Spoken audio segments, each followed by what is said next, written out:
देश को नया सेना अध्यक्ष मिल गया है और ये एक विंध्य क्षेत्र के लिए बड़ी उपलब्धि है कि लेफ्टिनेंट जनरल उपेंद्र द्विवेदी रीवा के रहने वाले हैं। और आप सबसे बड़ा गर्व इसलिए महसूस होता है रीवा को, क्योंकि उन्होंने रीवा के सैनिक स्कूल में पढ़ाई करी और इसके बाद देश के लिए एक बड़ा काम करने जा रहे हैं।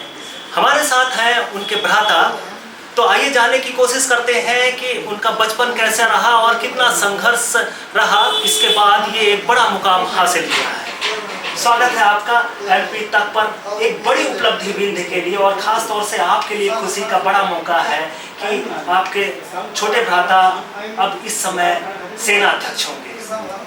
हम लोग ग्राम मुरेगा गढ़ के रहने वाले थे। हम लोग 3 ब्रदर हैं।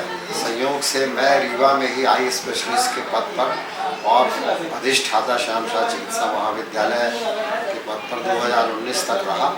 मेरा दूसरा भाई इरिगेशन में चीफ इंजीनियर के पद पे रहा और भोपाल से रिटायर हुआ। तीसरा जो मेरा छोटा भाई था, उसको मेरे पिताजी की पहले से ही इच्छा थी कि वो एक आर्मी ऑफिसर बने। उनकी मेहनत से वह प्रारंभिक शिक्षा तो उसने अंबिकापुर के सरस्वती शिशु मंदिर से की, लेकिन उसके बाद वो सैनिक स्कूल रीवा में पढ़ा, NDA खड़गवासला में गया, IAM देहरादून में रहा। 1984 में उसे कमीशन आर्मी का मिला और उसने देश और विदेश में सभी सर्वोच्च पदों पर सेवा की। सेशल्स में वो भारत के सैन्य सलाहकार रहे। इसके अलावा inspector general of Assam rifles भी रहे, नॉर्थ जोन कमांडर भी रहे। यूरोप के कई देशों में, अफ्रीका के कई देशों में उन्होंने इंडियन पीस कीपिंग फोर्स के साथ रहे और अमेरिका में विशेष प्रशिक्षण भी प्राप्त किया। आज निश्चित रूप से हमारे परिवार के लिए बहुत गौरव का विषय है कि वो सेना के सर्वोच्च पद में ग्रहण करने जा रहे हैं। क्या यादें जुड़ी हुई हैं, क्योंकि आपके काफ़ी करीबी थे और आप से काफ़ी स्नेह रहा, तो क्या यादें हैं जो आज भी आपके पास ताज़ा हैं? उम्र में मैं काफ़ी बड़ा था, तो सामान्य बातें तो हम लोगों में सिर्फ जैसी छोटे साथ हो पाती है वही हुआ करती थी। पर अभी उन्होंने एक घटना मुझे बताई थी।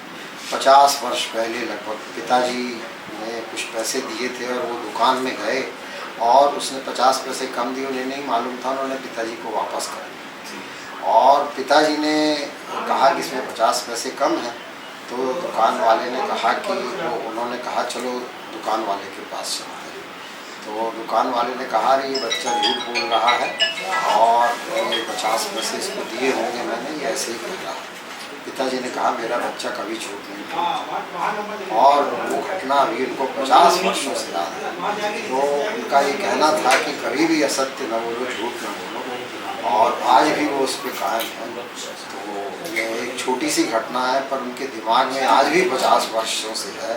निश्चित रूप से ये नए युवकों के लिए प्रेरणादायक चीज़ होगी। आतंकवादी के क्षेत्र में भी उन्होंने आर्मी में बहुत कार्य किया। नॉर्थ ईस्ट में जैसे कि आप लोग एक्टिविटी देख रहे हैं, वहाँ उनकी मणिपुर, मेघालय, आसाम सब जगह पोस्टिंग रही और संयोग से वहाँ 2-3 बार आतंकवादियों ने हमला भी किया और वो बचे। अभी एक हेलीकॉप्टर क्रैश 6-8 महीने पहले उधमपुर के पास हुआ था, जिसमें भी संयोग से वही उतरे और उसके बाद वो हेलीकॉप्टर क्रैश हुआ। निश्चित रूप से उन्हें आर्मी चीफ शायद बनना था, इसलिए कई बार आर्मी की सेवा करते करते उनकी जान बची। निश्चित तौर पर काफ़ी यादें जुड़ी हुई हैं, एक गर्व है और ख़ास तौर से विंध्य के लिए एक बड़ी उपलब्धि भी माना जा रहा है। MP तक के लिए विजय कुमार।